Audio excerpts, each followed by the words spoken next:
Olá, está no ar o TV Câmara Entrevista. No programa de hoje, nós vamos falar das mudanças climáticas ao redor do planeta. Por aqui falaremos um pouco da COP26 e ainda das ações que podem ser tomadas pela iniciativa privada e também pelos governantes de todo o mundo para ajudar na diminuição das emissões de carbono. Para falar sobre esse assunto, recebemos de forma virtual o advogado André Rafael Weiermiller, professor do curso de Direito e do programa de pós-graduação em Qualidade Ambiental da Fevale. Olá, professor, tudo bem? Seja bem-vindo ao nosso programa. Olá, muito obrigado pelo convite. Fico à disposição para que a gente possa, então, debater um pouco desse tema que é tão relevante na atualidade e para o nosso futuro, evidentemente. Perfeito. E, professor, de imediato eu saldo a sua presença em primeiro lugar e aproveito para lhe perguntar, para iniciarmos o nosso debate sobre esse assunto que permeia a vida de todos nós, como surgiram essas alterações no clima e por que elas são tão importantes e a discussão sobre esse assunto é tão importante para o nosso futuro? Bom, Matheus, a situação da chamada mudança climática, ela precisa ser entendida em síntese como um processo, né, de modificação das características tradicionalmente, assim dizer, da sistemática do nosso planeta.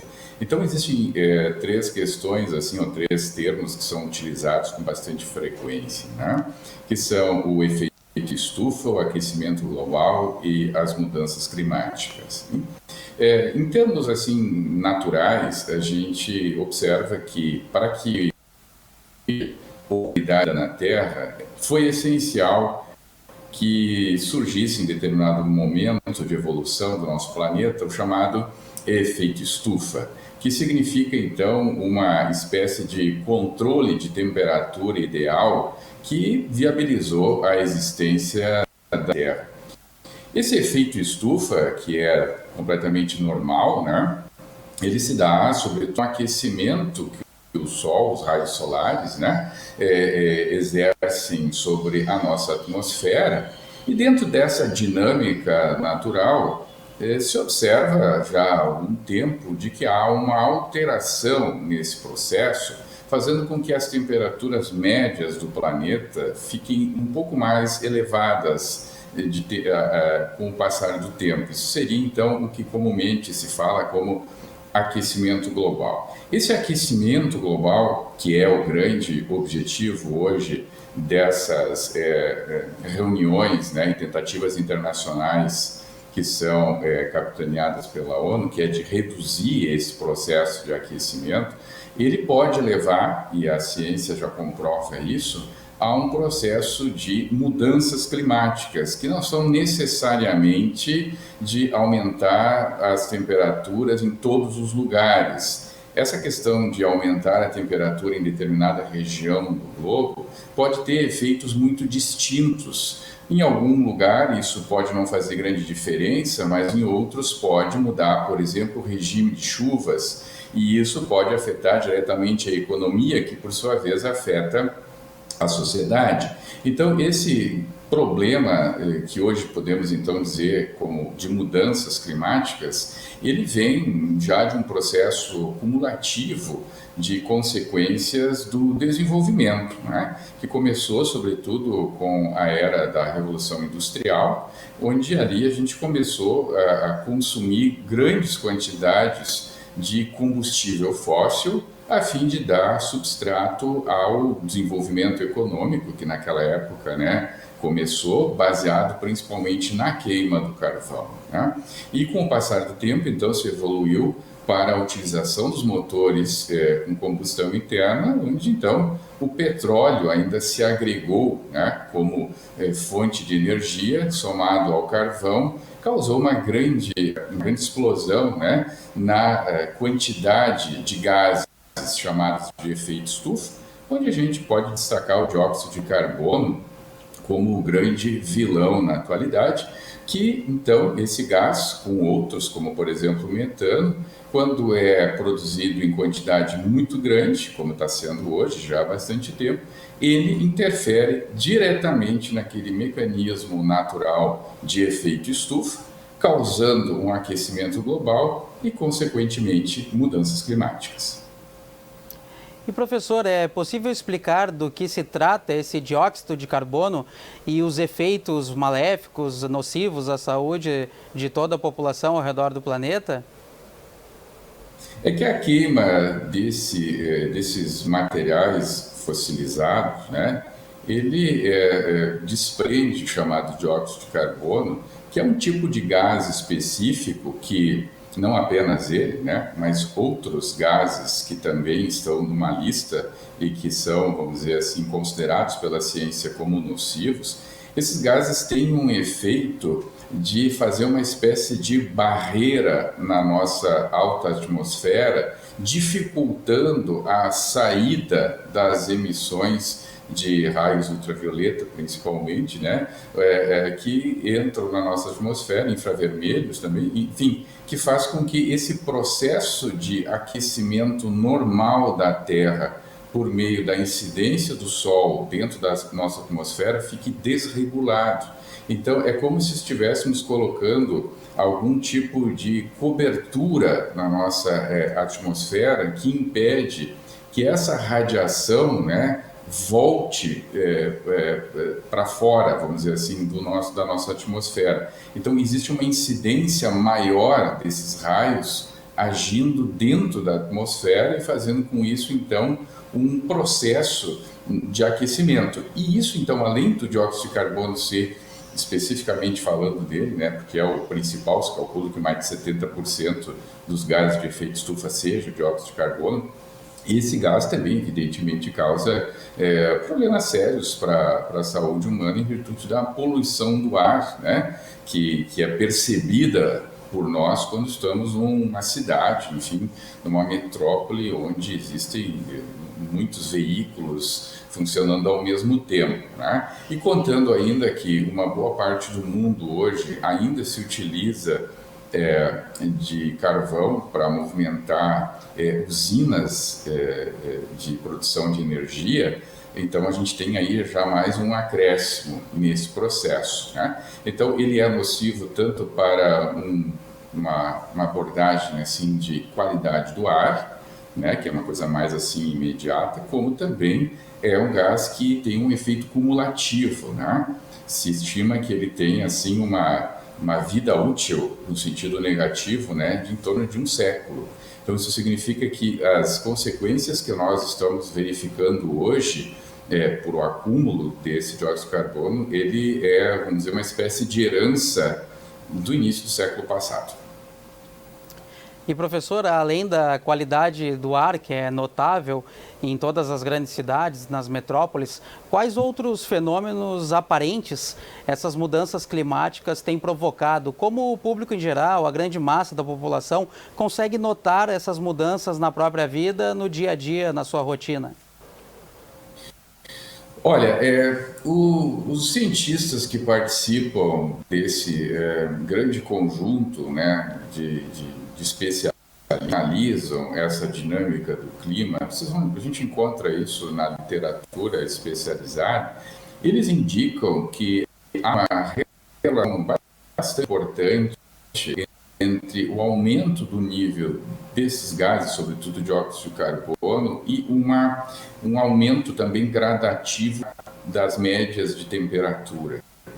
Agora, no século XXI, nessas primeiras 2 décadas, se constatou que há uma crescente nesse fenômeno, algo que não se via com tamanha regularidade no século XX.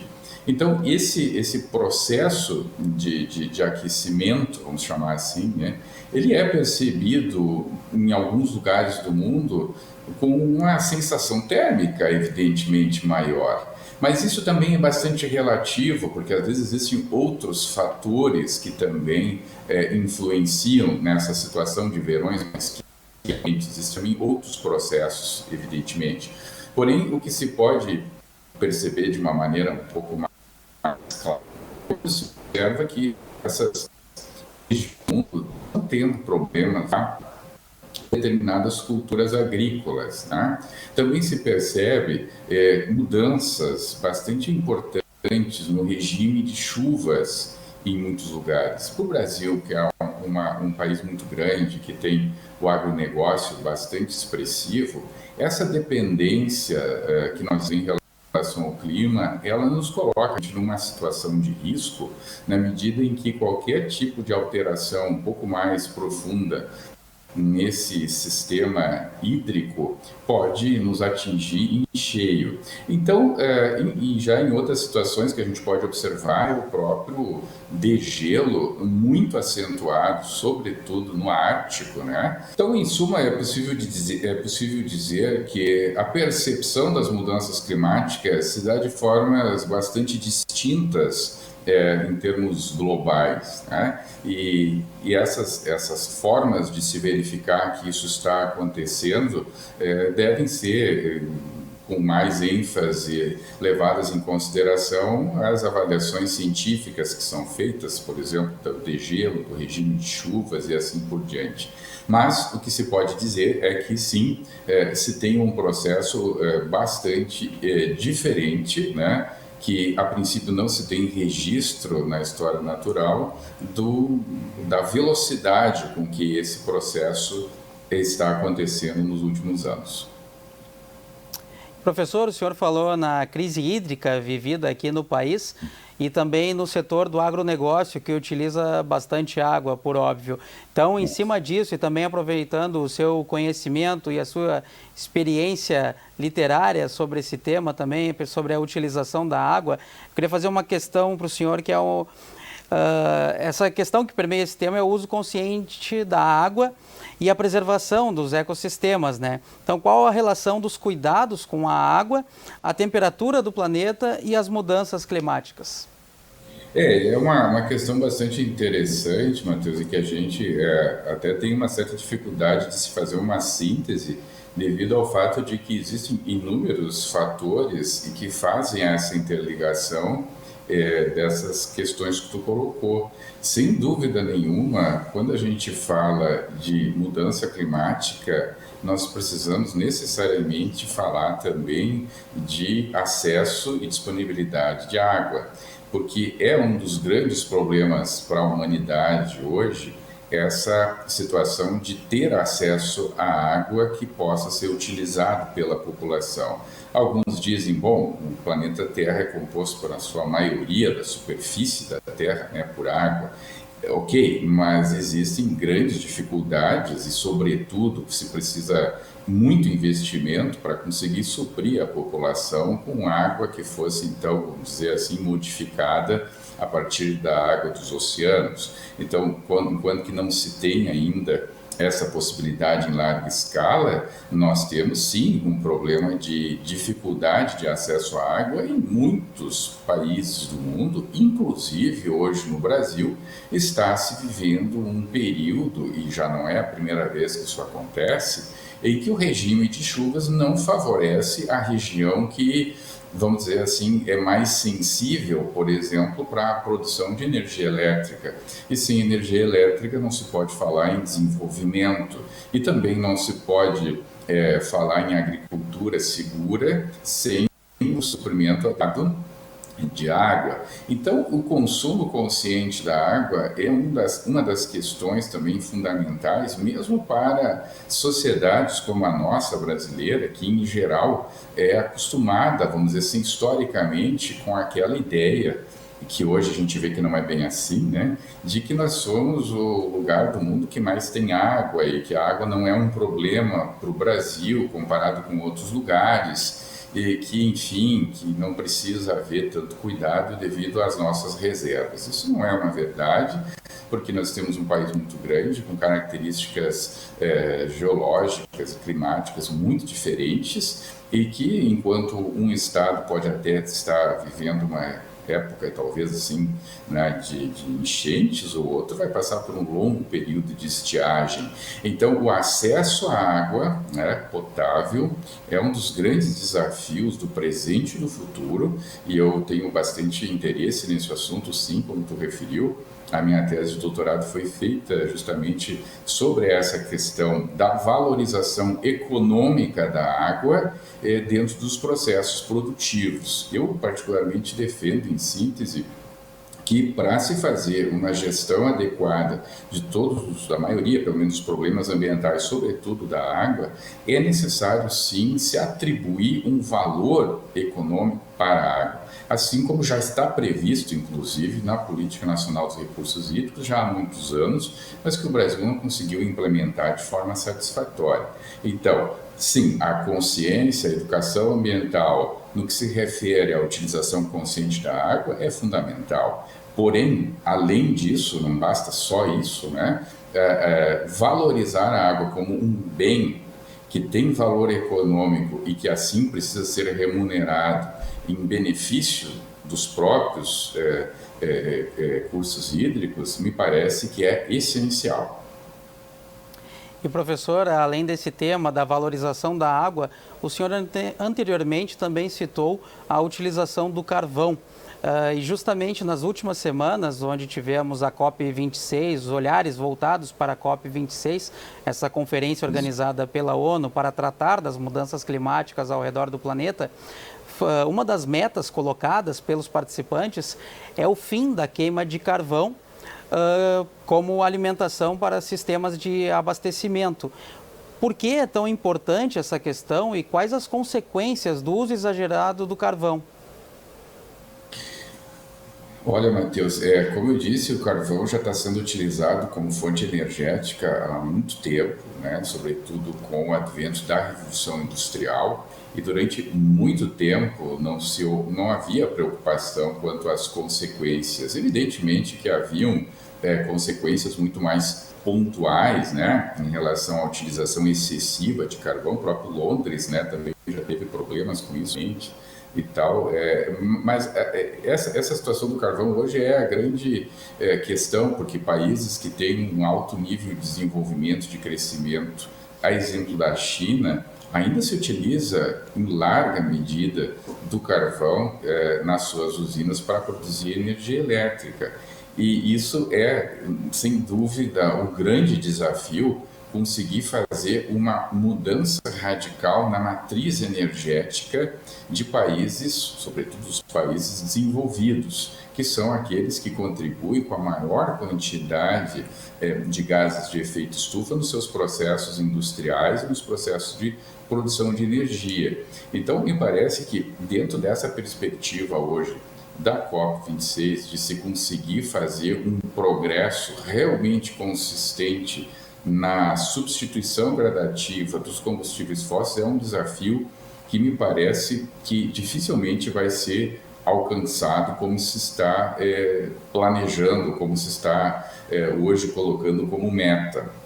Evidentemente que é preciso partir de algum critério, né, de algum número, e isso já se tentou fazer desde a época do protocolo de Kyoto, que foi a COP3, né? Nós estamos na COP26, poderia ser até 27, se ano passado não tivesse esse problema da pandemia, e nós ainda não conseguimos fazer vamos dizer, um acerto internacional consistente que possa enfrentar de forma realmente definitiva esse problema da utilização dessa matriz do carvão, por exemplo. E eu somaria, junto com essa situação que tu colocou, evidentemente, a matriz energética para os automóveis e demais veículos que se utilizam de petróleo, né? As duas coisas somadas que são realmente o grande desafio daqui para frente. Professor, ainda levando em consideração essas conferências organizadas pela ONU e também os debates acerca das mudanças climáticas nos últimos anos, ou melhor, a cada ano, acompanhando os relatórios do IPCC, as consequências e os cenários futuros de previsão são cada vez mais alarmantes. Em cima disso, o senhor acredita que existe um real comprometimento dos governantes, dos participantes desse debate em diminuir e amenizar as consequências das mudanças climáticas? Isso é uma questão chave também, Matheus, porque nós precisamos entender essas reuniões internacionais como um grande processo, né, onde se expõe problemas, não só a questão climática, né, a ONU tem foros para outras questões que também são transnacionais, como direitos humanos, por exemplo, né, mas existe aí algumas dificuldades, porque esse tipo de tratado, vamos chamar assim internacional, como todo tratado, ele não tem algum dispositivo assim de coerção, né? A obrigação, ela é, vamos dizer assim, voluntária. É preciso realmente ter uma disposição das nações para cumprir cada uma com o seu papel. Nós temos em torno aí, hoje, quase 200 países, né, que estão participando desses processos, né, internacionais aí de decisão, e eles são muito diferentes entre si. A gente poderia classificar eles em diversas categorias e se verifica que hoje países menos desenvolvidos, menos adaptados a essas consequências das mudanças climáticas são os que estão tentando implementar com mais velocidade medidas decisórias internas, né, vamos dizer assim, para tentar contribuir com isso, enquanto que países desenvolvidos, que são mais de 50%, né, do que é emitido oriundo de determinados países, não estão, muitas vezes, tão empenhados assim como dizem que estão. Quando a gente vê uma reunião internacional dessas, claro, existe todo ali um formato diplomático para isso, né? O Foro da ONU é um grande espaço para diplomacia, vamos dizer, internacional. Então, são muitas palavras, muitos gestos, né, que têm um significado, que precisam ser ditos, mas que muitas vezes não conseguem evoluir dessa ideia primeira, vamos dizer assim, ou de algumas bases, vamos assim dizer. Porque fazer na prática uma transição de matrizes energéticas tão tradicionais, tão arraigadas, né, nas economias, é um processo muito difícil, um processo muito caro. E também eu, juntamente com essa pesquisa sobre os recursos hídricos, eu também desenvolvi a ideia, na época, da importância da ação, da palavra, enfim, né, adaptação. E eu vejo que nos últimos anos para cá ela se torna cada vez mais importante, porque se adapta àquele que tem condições, né, hoje em dia, dentro desse contexto internacional. Então, os países que têm condições de bancar essas adaptações por meio de, vamos dizer assim, de algum tipo de aporte tecnológico, obras ou coisas desse tipo, eles conseguem, vamos dizer assim, passar bem por esse processo de mudanças climáticas, a princípio. Mas países bem menos providos, né, de condições científicas ou econômicas, dificilmente conseguirão se adaptar a essas novas realidades. A gente vê isso em países insulares que já observam o aumento do nível do oceano, né? Que isso é um sério problema também, considerando que a maioria da população mundial, a princípio, mora perto de regiões litorâneas, né? E isso em grandes concentrações também, então isso mostra que os países talvez não estão, através dos seus representantes, tão empenhados como parecem nesse tipo de reunião internacional. E, professor, na teoria, quem firma as parcerias e os acordos é o poder público, são os governantes. Mas por trás disso, na prática, temos a iniciativa privada, que de fato é o agente transformador, o agente ativo de todo esse processo. Então eu lhe pergunto, se o senhor acredita que as grandes corporações espalhadas ao redor do mundo, principalmente nesses países mais desenvolvidos, estão finalmente dispostas a cederem e a participarem, colaborarem para amenizar as mudanças climáticas? Eu quero crer que sim, que me parece que houve algumas alterações de cenário e que podem indicar que talvez não sejam só palavras, sobretudo do setor privado. Porque se a gente pegar como exemplo aquela situação que a gente vivenciou com o protocolo de Kyoto, era um pouco isso que tu está falando, que nós tínhamos na época, então, um tratado, vamos dizer assim, um acerto de reduções, que era, então, pelo protocolo de Kyoto, a COP3, onde se criou, então, uma forma de compensação de emissões através dos chamados créditos de carbono. E se a gente pegar como um exemplo entre público e privado, aqui no Rio Grande do Sul, o Parque Eólico de Osório veio nessa época, né? Bem ali naquele período de implementação e de vigência do protocolo de Kyoto, veio então como uma forma, né, como a gente chamava, o mecanismo de desenvolvimento limpo, né, o MDL, instalando aqui uma forma de produção de energia limpa, que tinha então um incentivo do poder público para isso, inclusive dentro desse conjunto de ações que foram tomadas vindas do compromisso de Kyoto, e depois ainda tinha a possibilidade, teve, né, de fazer certificações dos créditos de carbono em virtude daquilo que deixou de se emitir de dióxido de carbono com a produção de energia limpa. Só que essa empresa, né, vamos dizer, a dona do parque eólico, é privada, inclusive estrangeira, começou como uma empresa espanhola, né, e ela então veio, vamos dizer, investir aqui no Brasil, no Rio Grande do Sul, em virtude de um ambiente propício, vamos assim dizer, tanto para a venda de energia, claro, mas também um ambiente, vamos dizer assim, um pouco maior, macro, né, de aceitação desse tipo de projeto, porque isso estaria em consonância com as, vamos dizer assim, as obrigações, vamos chamar assim, dos países como o Brasil, na época, que não tinham diretamente que reduzir emissões, mas sim abrigar projetos que proporcionavam energia limpa, por exemplo, para que esses projetos pudessem, então, ser compensados de alguma maneira com os países que tinham metas de redução. Então, veja, só no exemplo de Kyoto, a gente vê o quanto que a iniciativa privada é realmente aquela que vai fazer isso funcionar. Eu, particularmente, nas minhas pesquisas, uso há muito tempo já a ideia, vamos dizer, básica, teórica, a teoria dos sistemas de Niklas Luhmann, que explica muito bem essa descrição da nossa sociedade dividida em sistemas, né? Então, nós temos o sistema da economia e o sistema do direito. E dentro dessa visão, vamos dizer assim, eu analiso que a economia, a dinâmica econômica, mesmo sendo ela impactante, né, ela é também passível de ser muito bem aproveitada se forem criadas condições, sobretudo jurídicas, seja internacional, seja do país, para que essas atividades econômicas continuem a produzir, mas com uma parte desse processo destinado para vantagens ambientais. A exemplo dos créditos de carbono, por exemplo, ou algo parecido com isso.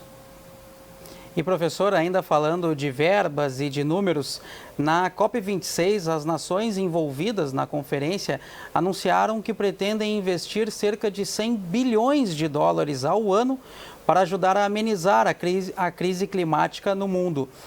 Eu lhe pergunto se o senhor acredita que esse valor é suficiente, se esse dinheiro é um valor relevante para ajudar a combater e a alcançar as metas e objetivos que todo mundo precisa. Eu entendo que é difícil de estimar exatamente o que se precisaria investir atualmente para fazer frente à crise climática que vem se desenvolvendo. Porém, me parece que esse valor, se bem aplicado em projetos específicos que possam, então, viabilizar esse tipo de transição de matrizes energéticas mais limpas, por exemplo, que consigam fazer um controle mais efetivo no desmatamento em alguns países, como no Brasil, que consigam, de alguma forma, prevenir e combater de forma mais efetiva as queimadas, que é o nosso caso, eu entendo que sim, porque com um investimento, às vezes, não tão alto, né, se consegue pontualmente desenvolver ótimos projetos tanto de produção de energia quanto de monitoramento e controle, né, de situações climáticas que aparentemente não têm grande relação com o todo, mas tem. Então, como nós aqui no Brasil temos um sério problema com queimadas, a gente contribui de forma muito expressiva também com as mudanças climáticas. E como se faz para evitar isso? Isso já é assim, um problema histórico. Bom, com maior fiscalização, com maior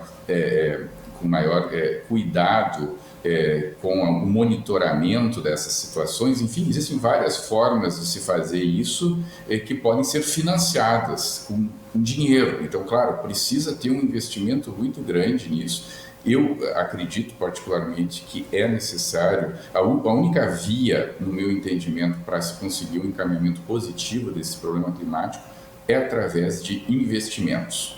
Não há mais como parar totalmente os processos econômicos, enfim. Nós temos que nos adaptar a toda essa realidade. E investimentos maciços podem, sim, fazer grande diferença. Perfeito, nós estamos chegando aos minutos finais do nosso programa, mas eu ainda lhe peço uma última manifestação, professor André. Eu queria lhe perguntar se o senhor acredita que a nossa geração ainda vai vivenciar as melhorias que estão sendo prometidas ao longo das últimas semanas e dos últimos anos também, nas discussões que permeiam esse tema sobre as mudanças climáticas no mundo. Bom, eu entendo que nós não podemos perder não apenas a esperança, mas assim ter uma certa convicção de que há hoje já uma conscientização maior em nível internacional sobre esse problema, porque já estão se verificando repercussões econômicas desse processo climático. E quando esse processo climático afeta a economia, aí me parece que a reação da economia é realmente para tentar uma saída, né, mesmo que parcial.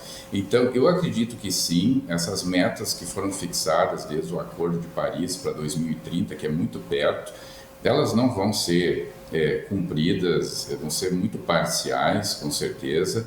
O que for produzido agora na COP26, que está em andamento, provavelmente vai ser um marco muito interessante daqui para frente. É de se observar como que isso vai se desenvolver, né? Mas a depender do resultado da COP26, sobretudo na criação de fundos internacionais de adaptação e um novo sistema de compensação de carbono, que é o que eu estou esperando que aconteça, nós tivermos essas duas coisas bem definidas e que elas realmente sejam colocadas em prática, eu entendo que sim, que nós vamos enxergar algumas alterações positivas nos próximos anos. Mas é um processo longo, não podemos esperar que isso vai acontecer de forma rápida.